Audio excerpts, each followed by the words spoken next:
Não foi um amor à primeira vista, mas um amor que ficou para sempre. Apaixonou-se pela moda quando viveu em Milão e, desde então, desbravou barreiras para colocar a sua cidade, Lisboa, no mapa da moda. É cofundadora da Moda Lisboa e teve um papel fundamental para a afirmação da moda em Portugal. Que o digam os jovens criadores portugueses, para quem sonhar com uma carreira na área se tornou mais fácil. É uma pessoa de energias, adepta do Reiki, mas o seu maior trunfo é o amor, pela filha Sofia. Ex-Eduarda Abundanza, a senhora da moda. Bem-vinda, Eduarda. Obrigada. E obrigada por essa descrição também. Claro. Quero começar por nos falar um bocadinho de si, quem é a Eduarda e o seu percurso aqui em Lisboa e na moda. Eu sou uma pessoa que nasce numa altura em que apanha transformações cirúrgicas da sociedade, não é? Em momentos cirúrgicos da sua estruturação e do seu crescimento, não é? E, portanto, inevitavelmente, dotada de uma hiperatividade natural, mas sempre disruptiva nas situações, não é? Okay. Muito curiosa, a curiosidade sempre me pautou, nunca sendo restritiva em relação aos meus pontos de interesse. E talvez a moda seja aquela área que me permite eu manifestar intuitivamente interesse por áreas, inclusivamente complementares, mas diferentes ao longo da minha existência, e que na altura eu não percebo bem porque é que me estou a interessar por aquilo, não é? Mas também já me conheço, não é? Se não me conhecesse com esta idade, não queria conhecer, e portanto já não ofereço barreiras a mim própria, deixo fluir, porque sei que mais cedo ou mais tarde eu vou perceber porque é que me estou a interessar por aquele assunto. E a moda permite isso, porque a moda reflete a sociedade na sua globalidade. E, portanto, sempre esteve, desde a sua formação até hoje em dia, sempre esteve ligada à moda? Na minha formação não havia moda em Portugal, portanto eu não podia estar ligada a uma coisa que não existia, não é? Okay. Até ao 25 de Abril, a moda é uma disciplina que só existe em sociedades democráticas, porque é uma disciplina criativa, artística e, portanto, precisa de... Na altura não havia nenhum curso? Não. Repare, eu vou até 1974, que é a minha formação enquanto princípio da adolescência, etc., não existe moda, num país onde não existe moda, certo? Mas que nós tínhamos modas, nós tínhamos. Portanto, não me pergunto como, mas nós tínhamos, não é? E depois dá-se o 25 de Abril, não é? E aí também não é que a moda existe em Portugal. Basicamente, durante 10 anos nós temos um clima... temos uma democracia acabada de nascer, não é? Com tudo o que tem de bom e de menos bom, não é? E temos uma situação política de grande intensidade entre dois partidos determinantes na altura, PCP, PS, não é? E, portanto, girava muito à volta de quem tinha mais poder em determinadas áreas do país, entre um e outro, não é? Basicamente isso. E em que não se passou muita coisa em Portugal que não fosse esse nascimento dessa democracia tão jovem, não é? Toda a gente a aprender também a ser democrático, não é? Porque nós tínhamos sido formados noutro regime. E, portanto, a moda, se bem que eu vivi sempre num ambiente com um ambiente culto, ou seja, com cultura, com leitura, com viagens, é fundamental, com, viagens, não é? com história, arte, etc. Museus, tudo isso, viagens pela Europa, etc. E, portanto, se bem que moda não fosse uma palavra que existisse, não é normal, não existia, não se falava sobre isso, havia determinadas revistas que se liam e que, de alguma maneira, refletiam um lifestyle qualquer, não é? De internacional, nem que mais não seja. Estamos a falar numa altura, estamos a falar no final dos anos 60, em que havia uma Jackie Kennedy nos Estados Unidos, em que havia na Europa uma série de figuras também muito emblemáticas e que em revistas como a Parra e Matos ou o Cruzeiro, Pois. Brasileiro, etc., chegava informação. E como é que surge então essa paixão, essa vontade, esse gosto e se alia para depois então criar aqui este primeiro movimento em Portugal Eu acho associado à que moda? eu até chegar a Milão, eu experimentei tudo aquilo que eu tinha recurso, sem grandes problemas, não é? Porque como não havia mesmo, é difícil explicar isto para vocês, que é não haver nada para fazer, é uma coisa estranha, não é? Mas na realidade não havia. E nós tínhamos que nos entreter, não é? Porque tínhamos uma carga energética, éramos muito jovens e eu era hiperativa, portanto, o que é que eu podia fazer? Aproveitar todas as oportunidades que aparecessem na minha vida. Exatamente. E ir experimentando, sabendo, isso eu tinha a consciência. Estava sempre a criar conhecimento. E quanto mais conhecimento eu tivesse, mais livre seria a minha escolha, certo? Sim, sem dúvida. E, portanto, quando chego a Milão e que começo, porque foi uma das minhas primeiras coisas que eu fiz em Milão, não é? Porque eu integrei uma família, uma cidade, uma família, um país, uma casa que era habitada por mais pessoas do que eu, essa família.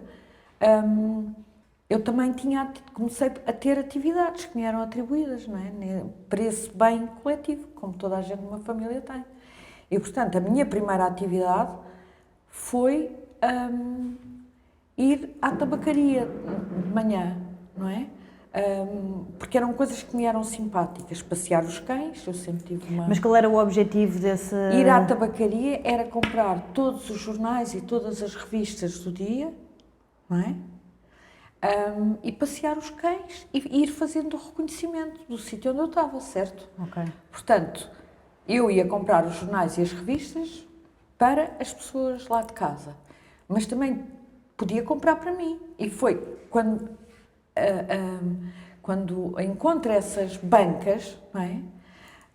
Com milhões de revistas de moda, que era uma coisa que não existia, certo? Com milhões de revistas de moda em todas as línguas, não é? De todos os países, não era só italiano, não é? Francês, inglês, não é? E que eu tenho budget, que eu começo todos os dias a escolher uma revista nova, a descobrir esse mundo da edição sobre moda, e em 15 dias eu sabia que era aquilo. Aquilo que eu tinha levado 10 anos sem saber o que eu queria fazer, em 15 dias eu não tinha dúvida. Não tinha. Que engraçado. E nessa altura já havia as Semanas da Moda em Milão, em Paris, já havia tudo isso? Sim, sim. Que giro. Portanto, tem a ver com o facto de eu, naquele momento, ter contactado com uma realidade que, em Portugal, não existia para eu contactar. E daí, isso também determina que, quando eu regresso, eu tenha querido criar a Moda Lisboa. Que é, porque eu sou uma filha da democracia, certo? Ou seja, o 25 de Abril ocorre na minha adolescência, portanto, é uma grande alegria o 25 de Abril, é a liberdade, a democracia, não é? Os valores da democracia. E como tal, quando regresso a Portugal, eu quis criar para todas as pessoas aquilo que eu não tinha tido.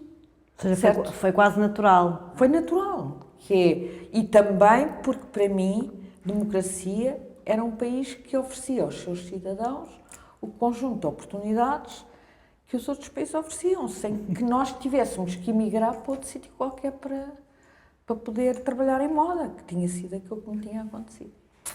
Bom, e entretanto também, hoje em dia, já há algum tempo que é professora e que forma... Há muito tempo. Já há muito tempo que forma também... Desde 93. Na área da moda, mais especificamente...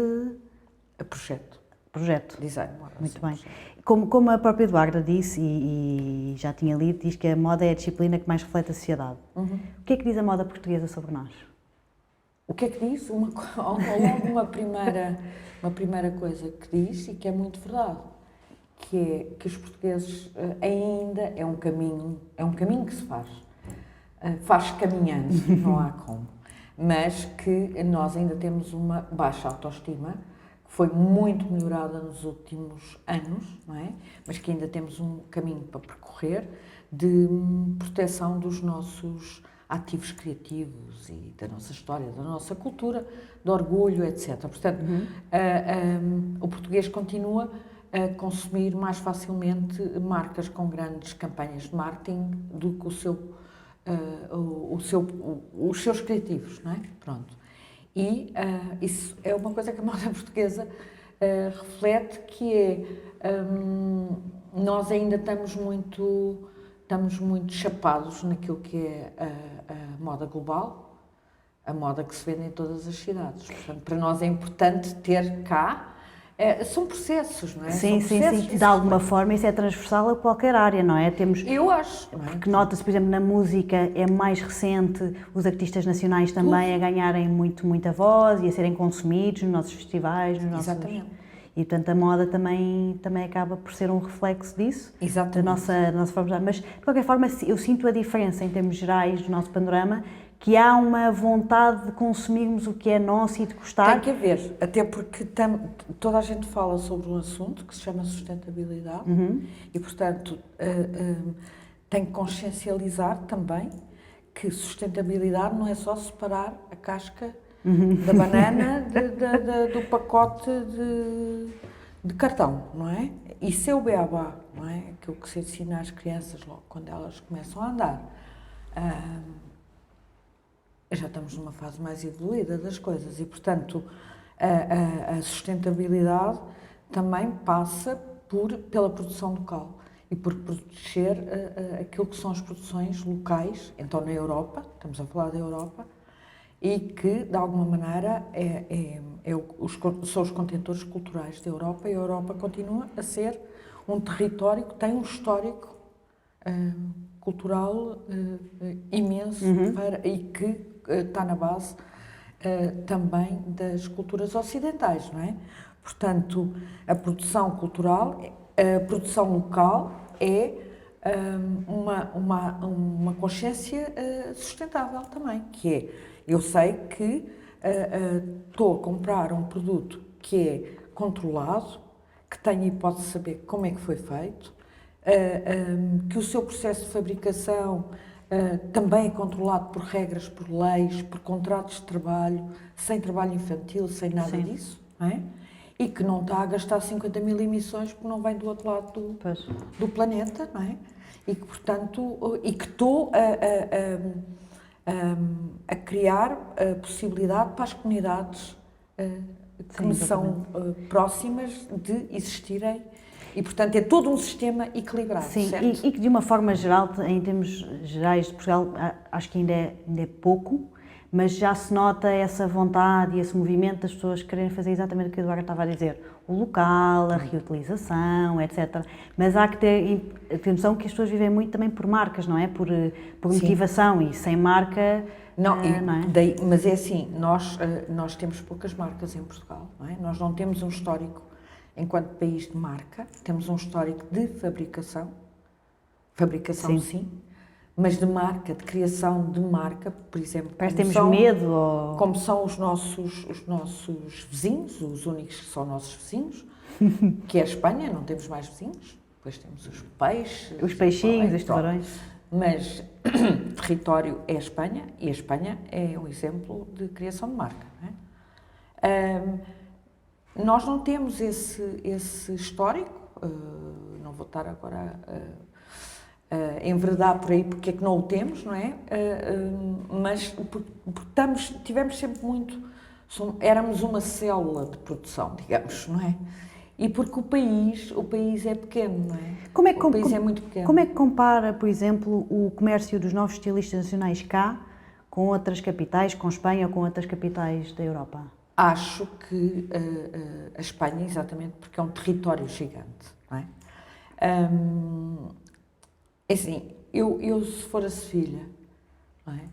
Eu não vou nada a Sevilha e vou para uma marca global para Sevilha, não é? Eu se for a Sevilha, quero encontrar marcas que não encontro em mais lado nenhum, que só há em Sevilha, e que me marcam emocionalmente essa mesma estadia, certo? Assim como Se eu for a Barcelona, eu vou querer encontrar também marcas que eu não encontro em mais lado nenhum. E em Portugal, eu acho que quem nos visita também procura isso. Nós, enquanto produtores de identidade, é que muitas vezes não temos ainda essa noção, que não chega o imã, não é? Do frigorífico. É preciso temos, é verdade, não é? Não, mas é sem dúvida. Que nós, mas tudo isto tem a ver, não é de toda uma crítica, é uma observação. Sim. Porque tem a ver com processos, não é? Quer dizer, é como uma criança, tem 3 anos, não vai passar para os 15. Sim. É um processo de aprendizagem, tem que passar por aquilo.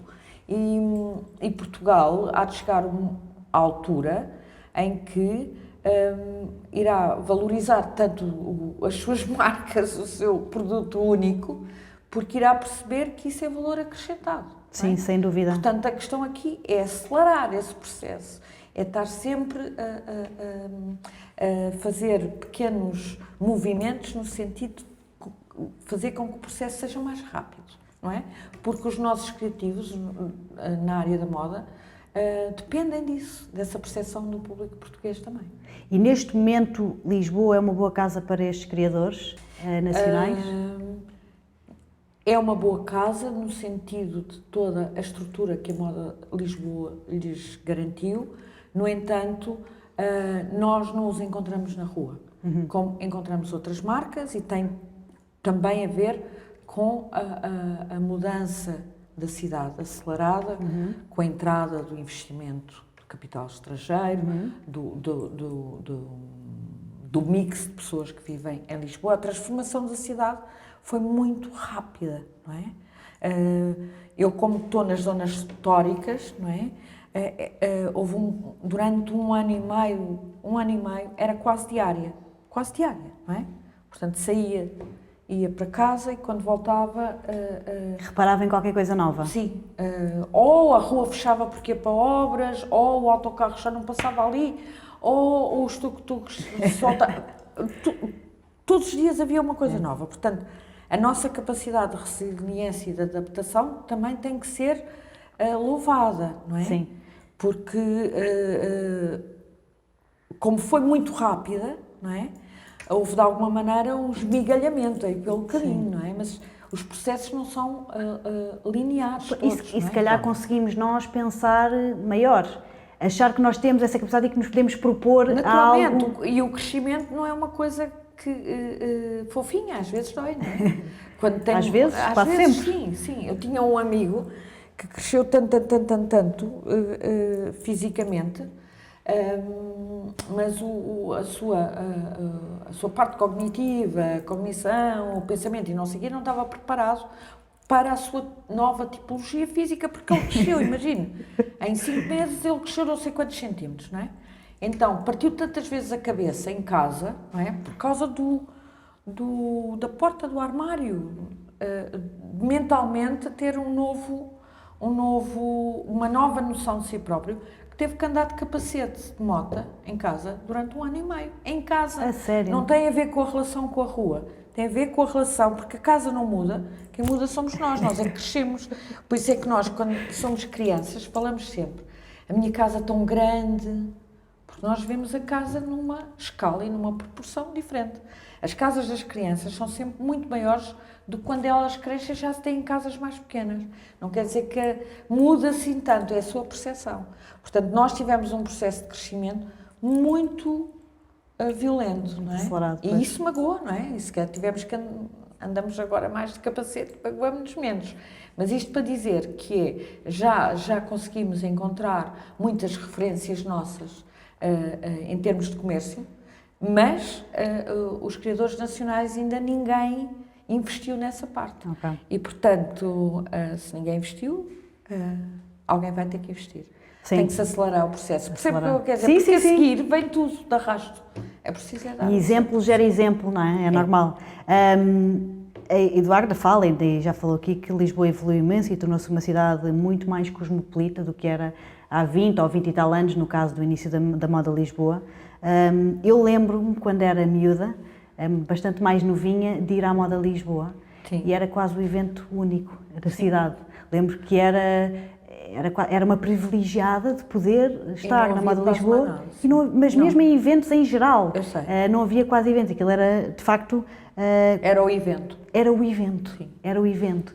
E é engraçado, com esta evolução da cidade, o que é que Eduardo acha que Lisboa evoluiu com a Moda Lisboa?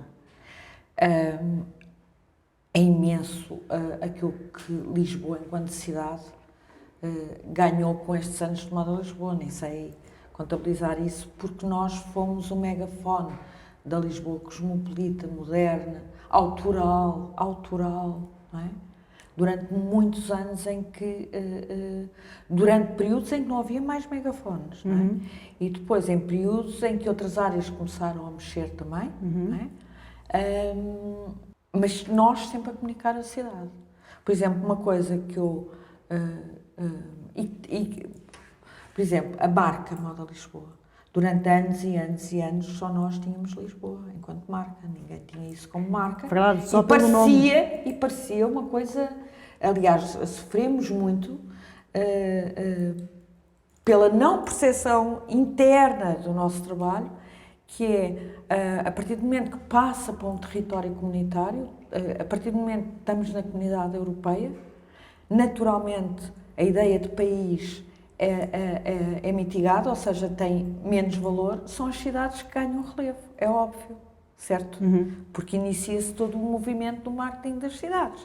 Deixa de ser Espanha e passam a ser 10, 15, 20 cidades em Espanha, certo? Portanto, é mais, a Espanha torna-se mais do que só Espanha, não é?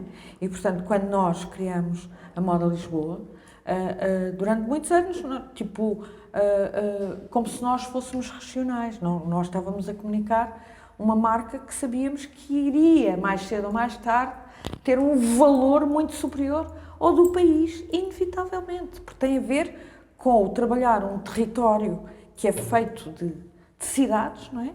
Ou trabalhar um território que é feito de países, que era exatamente o que iria, a ideia de comunidade europeia iria abalar a história de fronteira, portanto, de país, certo?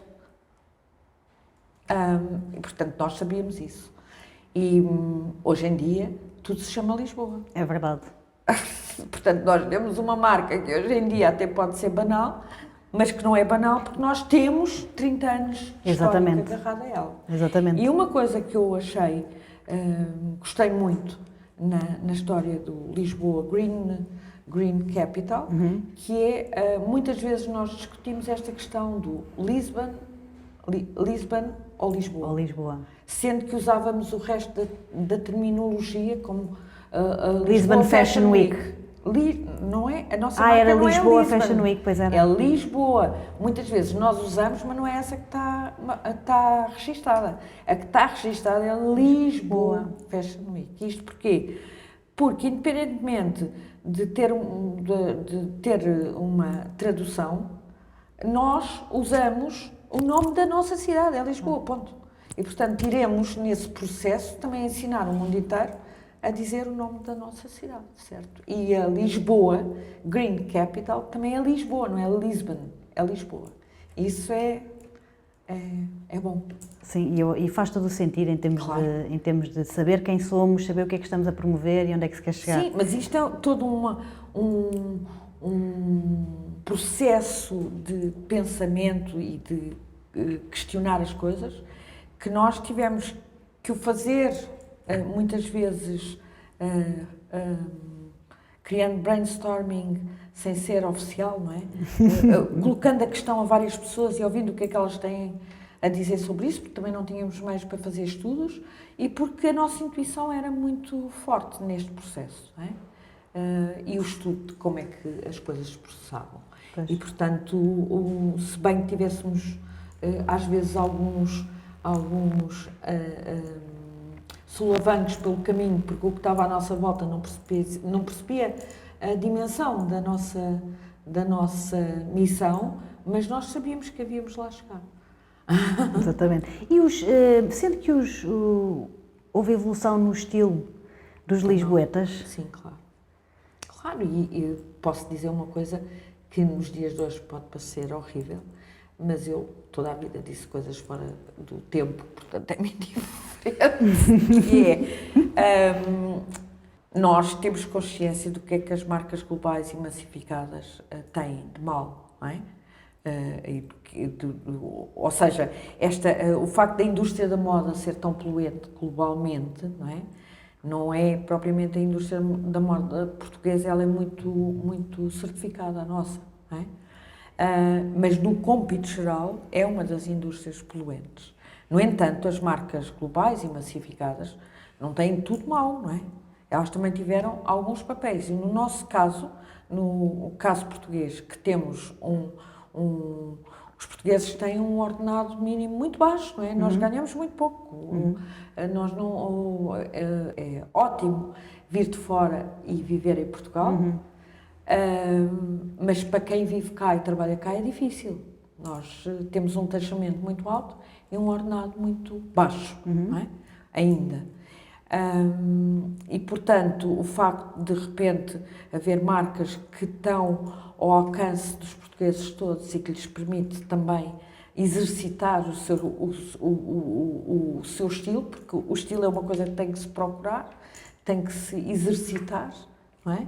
Podemos dizer que em todos os malefícios das marcas globais, esse é um ponto positivo, permitiu que os portugueses treinassem e se divertissem, não é? Durante algum tempo, com marcas de baixo custo que lhes permitia esse exercício do estilo.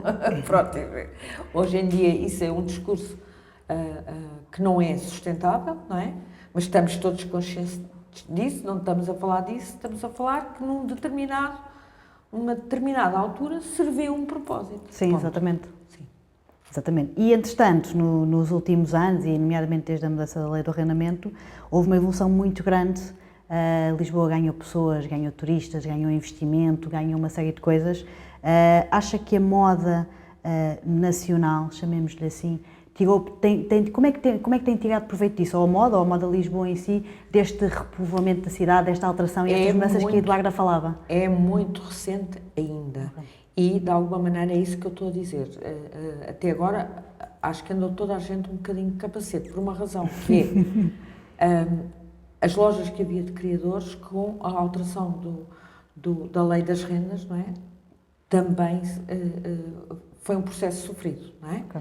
Porque em Lisboa, contrariamente ao resto do país, quase 90% dos designers tinham loja.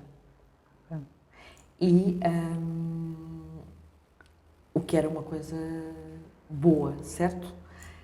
E com esta história da mudança da lei do arrendamento, há marcas que não conseguem aguentar. Ou seja, não vendiam o suficiente para conseguir render. Pronto. Portanto, e a renda mudou, passámos para rendas de 6, 7 mil euros por mês. Não é? Sim. Portanto, é toda uma mudança de paradigma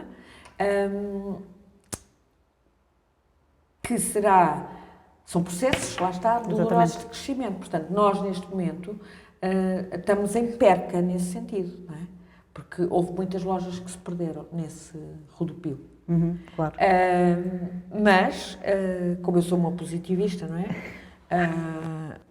A minha questão sempre é observar o que é que está a acontecer, tentar perceber qual pode ser a minha ação no futuro para colmatar as coisas menos boas. Sim, estão claro. a acontecer sempre. É intuitivo, não controlo isso, que é... eu estou sempre focada nos buracos negros, não é? Nunca naquilo que os outros estão a fazer. Aquilo que os outros estão a fazer, para mim, só me serve para dizer esta área está a ser trabalhada, não preciso me preocupar com ela. E então, naturalmente, eu acredito que este foi um momento de transição, não é? De terra batida, não é? Em que, com todo esse processo, houve coisas que se perderam, mas então vamos ter que voltar a ganhar. Okay. Vamos lá ver como é que vamos criar aqui um sistema para voltar a pôr as coisas a funcionar melhor do que estavam. Porque como estavam, nós também não era. Sim, exatamente. Mas eu gostava de falar também aqui um bocadinho de Lisboa e dos seus bairros, que é algo que a Eduarda também conhece muito. Falava que anda muito a pé, que conhece muito o centro da cidade. Antes de entrar nos bairros em detalhe, Lisboa. Lisboa é uma marca. É. Agora Quem- acho que é visível para todos. Quem é para si Lisboa? Como Lisboa é a marca? cidade e os seus ativos, os seus habitantes, os seus movimentos. Mas como é que descreveria em termos de sensações, de emoções, de quem é a cidade? Ó, eu levei anos a tentar identificar uma coisa que não estava nada dita, não é? Hoje em dia também toda a gente fala disso, mas Sim. são estrangeiros que falam, começaram a falar muito, porque eles vêm de fora, não é? E como eu tive 10 anos, quase 10 anos fora, eu percebi isso, a luz de Lisboa. Que hoje em dia já toda a gente fala. Já é naturalmente. mas não era, que é, a luz de Lisboa é mesmo uma luz diferente e tem a ver com este espelho de água que nós temos, que se chama Oceano Infinito, não é?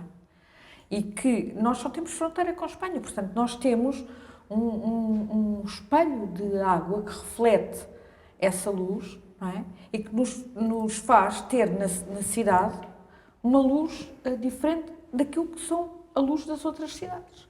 Além de que Lisboa é substancialmente menos poluído que a maior parte das cidades. Sim. E, portanto, tudo isso faz com que Lisboa tenha uma luz que eu não consigo nem descrever. Não é? Pronto. E só quem vive lá fora e fica impedido de aceder a essa bênção durante muitos anos, tem a dimensão disso. Não é? Pronto. A luz de Lisboa. E depois, o ar que se respira de Lisboa também é um ar muito arejado, porque nós somos muito ventosos, certo? Temos muitas correntes de ar, não é? E se pensarmos que a Baixa foi construída mesmo pensando na criação de uma corrente de ar, sabe? Disso, não é? Por acaso, o não Marquês sabia. de Pombal, sim, que é, aqui era a chegada dos barcos todos, não é? No Terreiro de Paço era a chegada dos barcos todos e eles vinham contaminadíssimos com vírus. E então chegava ali àqueles bairrozinhos todos, como é Moraria, o Cais do Moraria, Sodré. não sei o quê, aquilo era uma incubadora de vírus, não é? Que não tinha como ser controlado. E quando se dá o terremoto e vem o Marquês de Pombal, quando ele cria a Avenida da Liberdade, etc., Desde lá em cima. uma das estratégias dele era a criação de correntes de ar. Que interessante, nunca tinha Para ouvido isso. arejar exatamente e fazer esse movimento do rio até às partes superiores da cidade, por causa da questão dos vírus. Portanto, nós somos claramente uma cidade arejada, com ventanias, Sim. Pronto. E isso foi pensado naquela altura, não é casualístico, foi pensado. E, portanto, isso faz com que Lisboa seja arejada, não sei explicar, que é uma coisa que noutras cidades também é diferente. Tem um movimento, esse movimento do vento, que o Marquês de Pombal pensou nele, ele existe mesmo, não é? Mas por acaso é engraçado o que a Eduarda diz, quando se vive lá fora um tempo e se volta, Percebe-se. dá-se essa noção de Sim. Um bem-estar, não é? E isso começa em Milão, não é? Quando o pH da minha pele e do meu cabelo mudam mesmo. E eu entro em crise porque eu não consigo, ou seja, eu não conseguia ter o cabelo que tinha em Lisboa, eu não conseguia ter a pele que tinha em Lisboa. Então começo a tentar encontrar maneira muda de shampoo, muda de 50 mil coisas, mas era desesperante porque não conseguia. Não conseguia. Engraçado. É muito estranho isto, mas não conseguia. E as saudades que me faziam vir. Pois claro. E que toda a gente em Milão, na altura, agora também já não, mas na altura havia uns canais nojentos, como eles chamavam, os canais nojentos, cheios de mosquitos, chamados Navigli, porque era uma zona que ninguém ligava na altura, e portanto era água parada, cheia de mosquitos e de melgas, que cheirava mal, que era uma coisa nojenta. Mas como era a única água que havia em Milão, quando eu não aguentava essa falta de hidratação, pegava na bicicleta e ia para os Navigli. Então, mas o que é que vais fazer para aquele sítio? E eu vou à procura de água. Pois, a Eduarda é uma pessoa que, agora estava a mencionar a bicicleta, sempre viveu muito a rua, não é? Mesmo a sua vida cá em Lisboa, numa fase inicial, movimentou-se muito no Bairro Alto, trabalha atualmente na Baixa, já há algum tempo para cá, mora algures ali pelo mercado de arroz, que é ali uma intermédio entre alguns bairros, e também morou muito tempo em Campo de Ourique. Nasci em Campo de Ourique. Nasceu em Campo de Ourique. Morei sempre em Campo de Ourique, em várias casas, mas sempre em Campo de Ourique.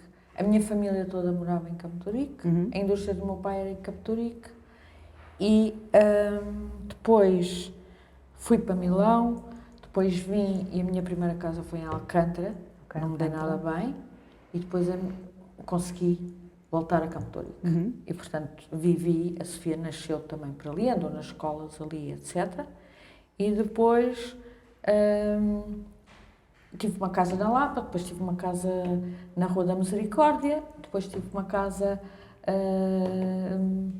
Lapa, Rua da Misericórdia,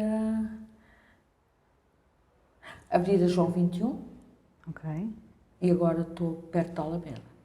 E, portanto, vive muito os seus bairros e a rua? Agora menos. No seu dia-a-dia movimenta-se a pé? Movimenta-se de bicicleta? Eu sou awkward, não é? Que estou sempre fora do tempo, não é? O grande acidente que eu tive e que me fez não andar mais de bicicleta foi numa inauguração de uma ciclovia. Porque antes eu sempre andei de bicicleta, nunca tive acidentes. Isso foi cá? Sim. Foi quando? Foi na porcaria da ciclovia de Belém. Já tem algum tempo. Sim, mas foi aí que eu tive o grande acidente e que fez com que eu tenha uma placa no braço e não sei o quê. E tem a ver com o facto de que eu sempre andei de bicicleta toda a minha vida, não é? Com todo o cuidado que tinha que andar, ou em zonas que não é suposto, não na cidade, não é? Ia para o Parque das Nações imenso, desde que o Parque das Nações foi criado, que eu, pumba, não é?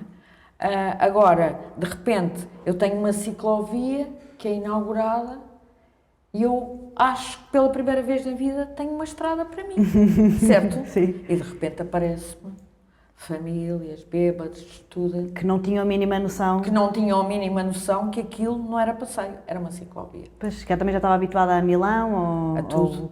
Andava. Portanto, tenho um acidente assim que ia parar ao rio, foram os pescadores que me apanharam. E me ia matando, e a partir daí, portanto, agora que tenho todas as condições para andar de bicicleta. Agora não anda. Mas pronto, mas andei toda a vida, sim. Que giro. Falando, por exemplo, do Bairro Alto, como é que compara o Bairro Alto que era de antes, anos 80, anos 90, com o Bairro Alto que temos hoje? Não sei. O Bairro Alto nunca foi um sítio que eu amasse profundamente. Era o sítio possível. É uma coisa diferente. Mas era uma zona de concentração de... Era, e por isso estava lá e estávamos lá todos fazíamos daquilo o melhor possível, não é? Mas o Bairro Alto, eu vou ao Bairro Alto se eu tiver aqui por algum motivo, senão não é uma zona que eu... Se eu tiver, ou vou para o Príncipe Real, aí sim. Ou, eventualmente, se tiver que descer ao Camões, atravesso o Bairro Alto, percebo o que eu quero dizer? Mas o Bairro Alto foi um labirinto, um bairro de labirinto, de convivência durante anos, e onde tivemos lojas, e onde tudo aconteceu, e onde fizemos tudo, mas não é para mim um sítio que eu vá voluntariamente, tipo, porque acho muito giro. Não, talvez eu venha a estar menos sujo e não sei o quê. Há esse lado que me incomoda. Há uma coisa que me incomoda muito da cidade, que é o sujo. Eu não consigo. É mais forte. Não consigo. Portanto, se eu tiver zonas que são muito sujas, eu não as frequento. Sim. Não consigo. Incomoda-me a sujidade no chão. É engraçado que eu, por acaso, partilho da mesma experiência. Bairro Alto eu passo se tiver que passar. Agora, se me perguntar Príncipe Real, quase todos os fins de semana, porque acho uma zona super nobre. Arquitetonicamente, o tipo de comércio, lá está, tem comércio que não é globalizado, não é? Portanto, isso interessa-me muito mais. Muitas lojas de tendência. Claro, em todas as áreas do design, das artes, da cultura. Por exemplo, no Príncipe Real, as lojas que nós temos são, na sua maioria, a de curadoria portuguesa, ou não? Ou também há marcas mesmo originalmente portuguesas? Temos a Lídia Colovrat, que é uma designer que não nasceu cá, mas que é portuguesa. Mas que é um dos nossos nomes conhecidos, sim. Mas falando em geral, sim. Tivemos o Nuno Gama até há bem pouco tempo, agora está na zona do Chiado, não é? O que é que temos mais? A Embaixada. Embaixada, sim. Que é um conjunto que é arquitetonicamente muito interessante, enquanto espaço, e um conjunto de marcas particulares que não Sim, encontram noutro exatamente. sítio. Portanto, para mim oferece esse comércio Diferenciador, único, que eu se for para outras ruas não encontro. Sim, E eu exatamente. vou à procura de ser, tem a MIM, que é uma marca portuguesa também, né? Tem várias coisas. E, por exemplo, Campo de Ourique, o que é que sente do sucesso do comércio de rua de Campo de Ourique? Cada vez mais temos, Sim, que é o que eu diria que é dos poucos casos em Lisboa ainda de comércio de rua de sucesso. Sim. Campo de Ourique foi sempre um bocado assim. Eu hoje em dia vivo menos porque eu dominava Campo de Ourique. Campo de Ourique tinha esse lado que é, eu podia me esquecer da carteira em casa, das chaves, tudo e um par de botas, não é? Que eu não iria ter problema nenhum,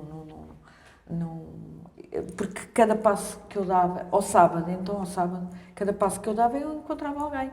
Me dizia que tinha encontrado, que o meu avô estava não sei onde, que o meu pai tinha ido tomar um café, que a minha mãe tinha ido ao mercado, ou que as minhas amigas, os cães todos. Portanto, Campo de Ourique, ao sábado, mas também nos outros dias, eu sabia, era um social, não é?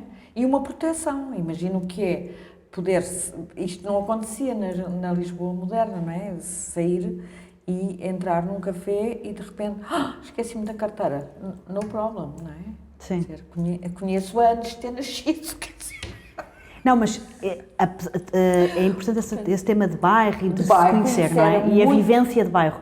Mas porquê o sucesso do comércio quando no resto da cidade praticamente não existe hoje em dia? Campo de Ourique é dos poucos bairros que é plano. Okay.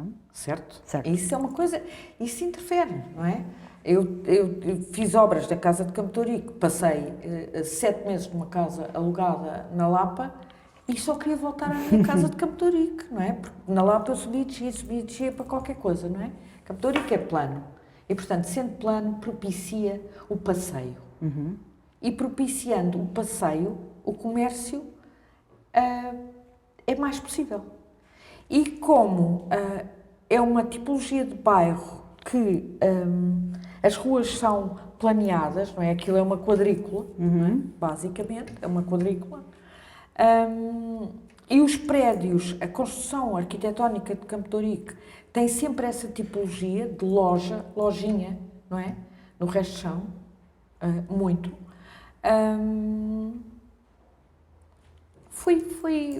Ou seja, ele foi ganhando mais, mas ele nunca foi um bairro que tivesse perdido, percebe o que eu quero dizer? Nós pessoas que vivíamos em Campo de Ourique, residentes de Campo de Ourique, consumíamos o comércio local, sempre.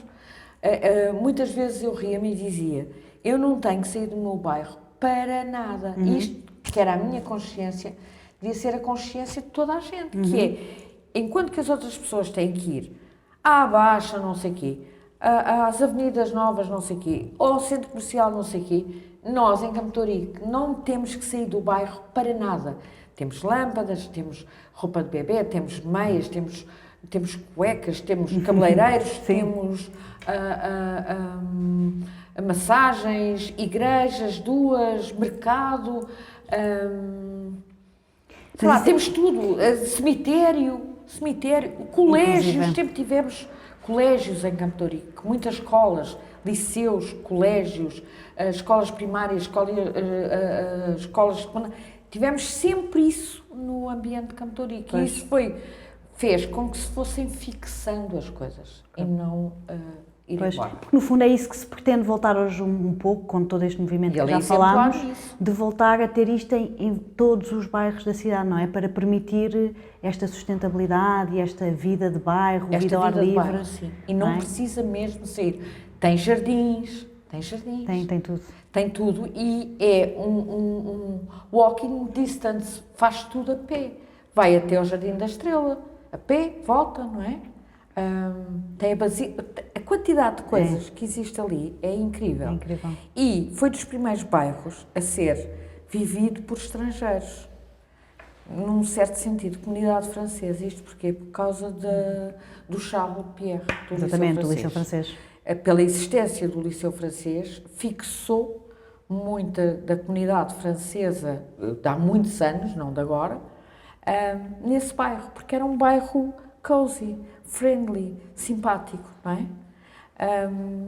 E portanto, e mais, era um bairro que, lá está, ao sábado, às vezes a minha filha dizia assim, então quantos hoje, mãe? Que é, quantos velhinhos caíam nós apanhamos?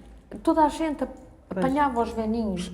Nós tínhamos, durante anos, tínhamos uma escola para ensinar a condução de cegos. Portanto, é normal em Campo de Ourique.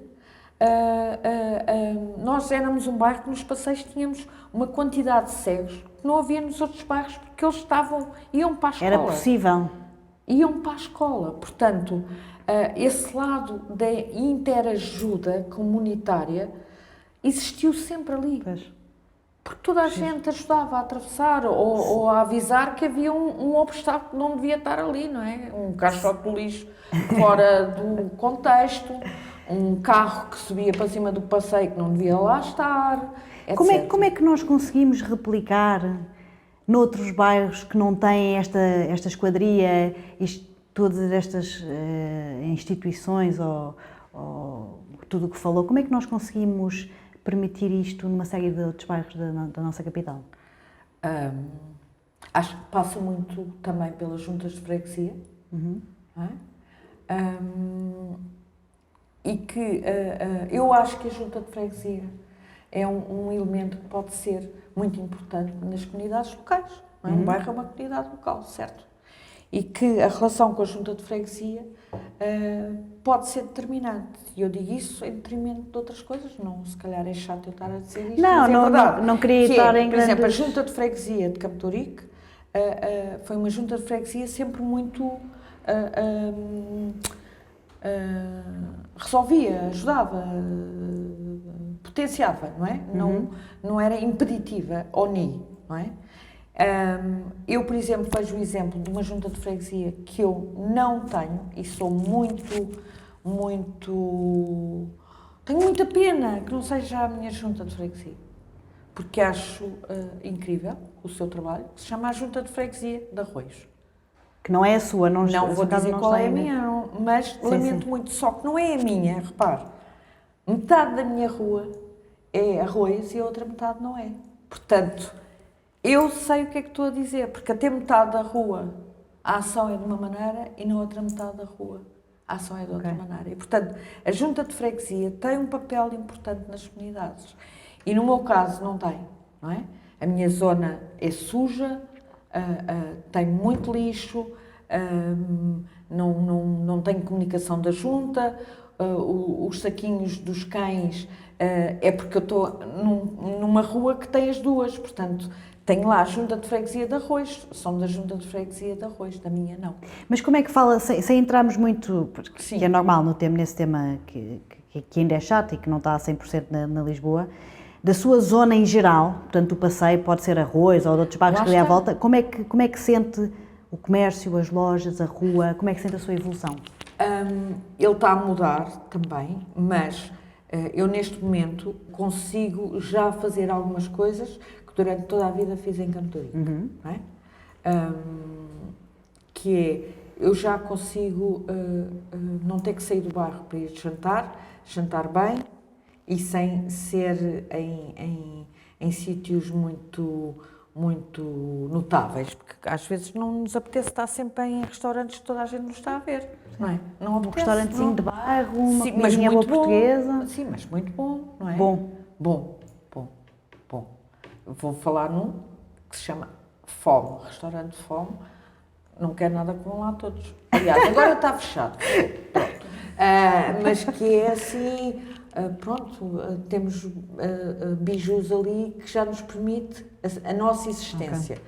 No entanto, obviamente, eu tenho um comércio muito low cost na minha zona, não é? E estamos assim. Portanto, é o que me dá vantagens.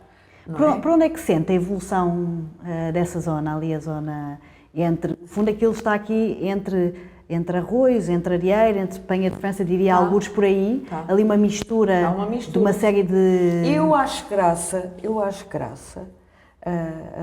porque eu estou numa zona de fusão, e eu acho graça a isso. É uma coisa que eu gosto. Eu gosto de ouvir, não tenho que ouvir só falar português. Não, portanto, claro que não. Lado... Mas onde é que sente que vai ser a evolução dessa zona, desse bairro? Para onde é que sente que caminhamos nos próximos anos? Acho que o bairro vai crescer se as suas condições enquanto bairro melhorarem. Percebe o que eu quero dizer? Enquanto for um bairro sujo, é difícil que cresça, não é? E nós temos certo tipo público, certo tipo de lojas. Nós temos visto a remodelação da própria zona do Intendente, não é? É um exemplo de como se muda uma zona que tinha um histórico que a minha zona não tem, certo? Vamos lá com calma. Eu vou imensas vezes, tenho assim encontros de trabalho ao fim de semana, que têm que ser, se é ao fim de semana, tem que ser numa versão mais confortável do que o escritório puro e duro, até porque está fechado. Bairro, e faz sentido. Vou à Mexicana, marco imensas coisas na Mexicana e não sei o quê, lá vou a pé, não é? E vou com o meu cão imenso à Alameda. Sim. E ando imenso, o mercado de Arroios eu frequento imenso. Não é? Pois, e foi uma zona ali toda renovada também. E de facto há imensa gente jovem e muita mudança da cidade. Acho que sim. Tem que ser limpo, não vou esquecer isso. Sim, exatamente. Vamos passar a mensagem. Mas só aqui em jeito de terminar, antes de fazer a última pergunta, queria lhe perguntar que bairros é que acha que estão a evoluir mais nesta fase e que se vão tornar in nos próximos anos? Quais vão ser os bairros mais in? Eles já são, não é? São os bairros mais caros. O que é in? Depende para também si, o que é in. Que é, qual é a rua mais cara de Lisboa, sabe?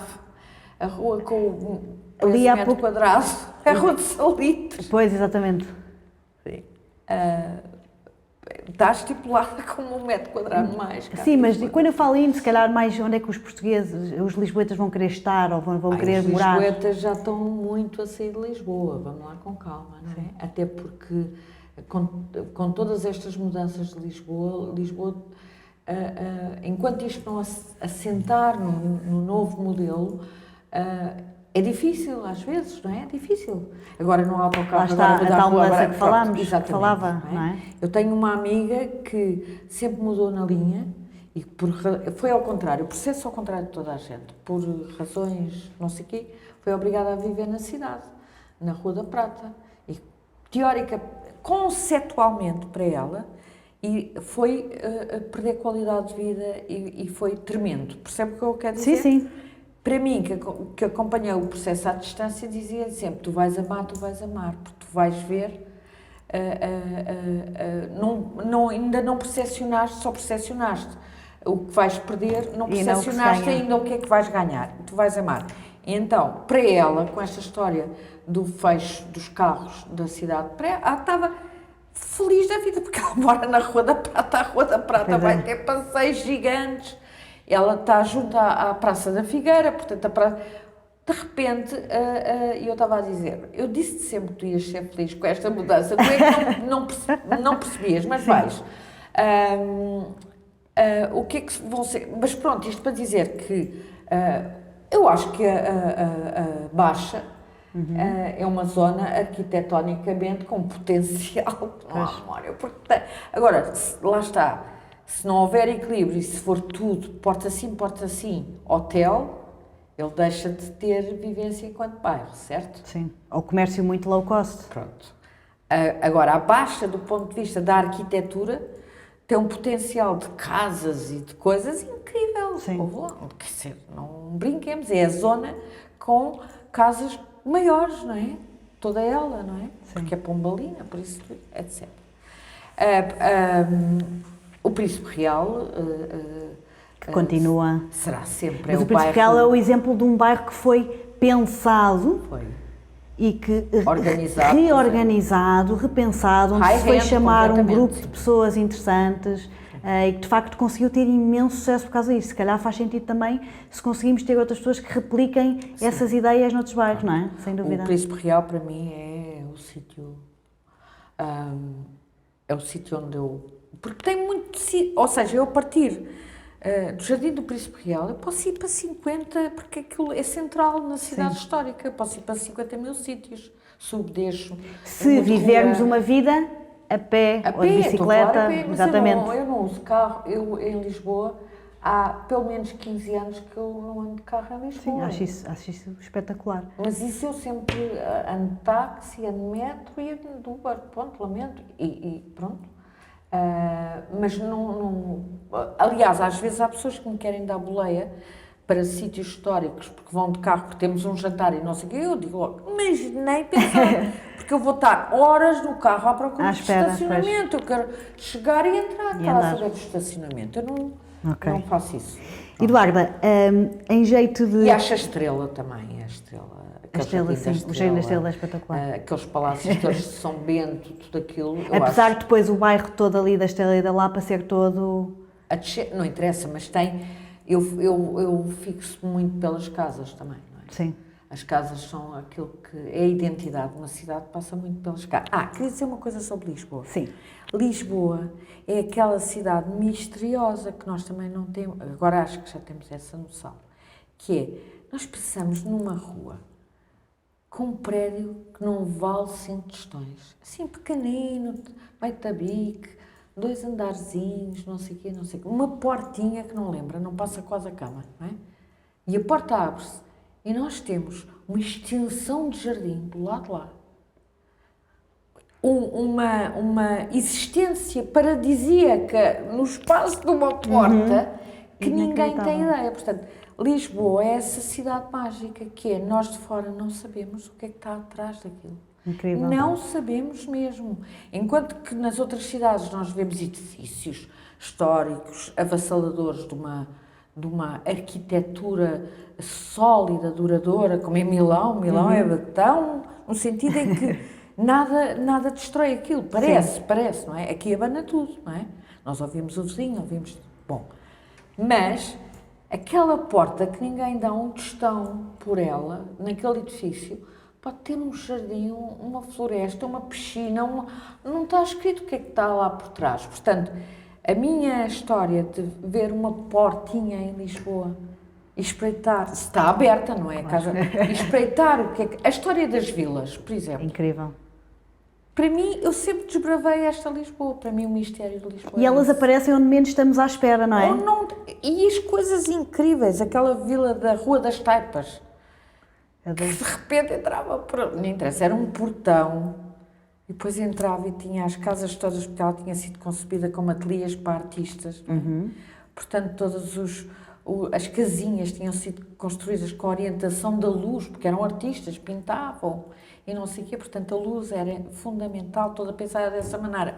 E depois está cá fora e vê a cidade toda aos seus pés.